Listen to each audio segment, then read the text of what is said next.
Kaseng National People's Party Riboy District kumkadak kajeng rakhe ya kasihha kabah nyupun rusnam jang ulit puno esangma bolong onok seng jang Kaseng National People's Party hakashe tarik mata upnai kelap penlong ya ka plucking run lani kata kajeng tam ya kinyut kinyer ki plastik ki bilor hasil ter jang kasurok nongpo hakan di ka program le shemata nadu kinongelam jang Kaseng kentup ru ki badai na pok ka central body kinongelam na pok ka district bat ki gui de ki dekat kibra shemata daka museum kajeng Shirham man pen khu ye ki jabok ki jaban ye ki nyut ki nyer bat ki de ki jaklia ki bala berat de ki pai ba hakan di ka surok national highway ke bahap apok kari Riboy district.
Nolo katinya tam ya ke jabok ke jaban baik kinya la yo ru ban pelong ya ke jalang hakan dikasih hakabala yo ya ke jengkeran ke ngilam jong Kaseng ubala sedang ya ke jengya lenti jong na ka snong ga baret bat ubala kiu syadu ke kerdan banlong usong kenor jong ka Lok Sabha baulalong sisa unong ai mensim yengi ki pai ba jong ke jelah la khaya u liep pi sang ma ha ke siterek unai la unai lur sijar nai spa sau punyau West Garo Hills District jong Gejala Meghalaya. Nado podang kena kakmi jong kalikai bonlong bahok basweret batrei hok akano ngono kakam. Naw la kham he ula la tri sitom ha kejeng kule baru pendep ya ke degree ke BA bat LLB Ngapendep ya ka degree na St. Anthony's College pat ika master degree pat na ka International Relation na ka Dibrugarh University. Lolong sisa ubriu belayo ya kajing nang jing start na kajing tristom kujung u. UPA sang mau lolong Muhikai College. Unong ya sai an, unong tho. Baularung ru sia ka kamsan perthei. Kajing tristom jung u ha ka kamsan perthei. Kala kentiu ya u. Nadu bau dang long tang unong trei baret jong ke Kongres Parti. Bau laki banlong General Secretary jong kani ke parti. Bau labat ru ke kam kum Vice President jong ke Meghalaya Pradesh Congress Committee. Leng ba kajing trei jom jong u ba ke parti Kongres kalala ban kiu ha baro kiliang kini ke than ke jungi. Ka kam sain perthei UPA sang ma la trei stom ba trei hop iki kam jong ke parti. Baulalong ru unong bi khmat nagatura konstituensi ya Lok Sabha. Kajing sempang bau layo leng ba kajing pule bofer. Ba kajing la jong u banyatai helor ki phang babun. Klem kanu kajing pun kre. Kala penlong ya ki weipat bikin burom ya kajing sempang jong u. Ha kajing long menteri jong u mula kentiu ya ka yo ka kot. Bat ya kabela ka singi jong ki breu. Ha kari bro kowe.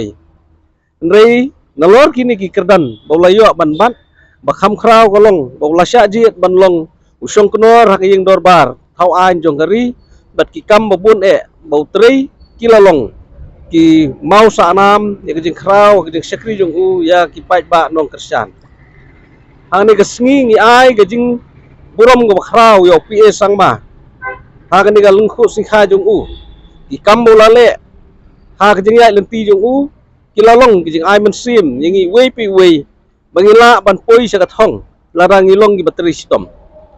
Kajing tu khana sifang jung u ke hikai ru yangi badak jing suret bagamensim ban le e kababha.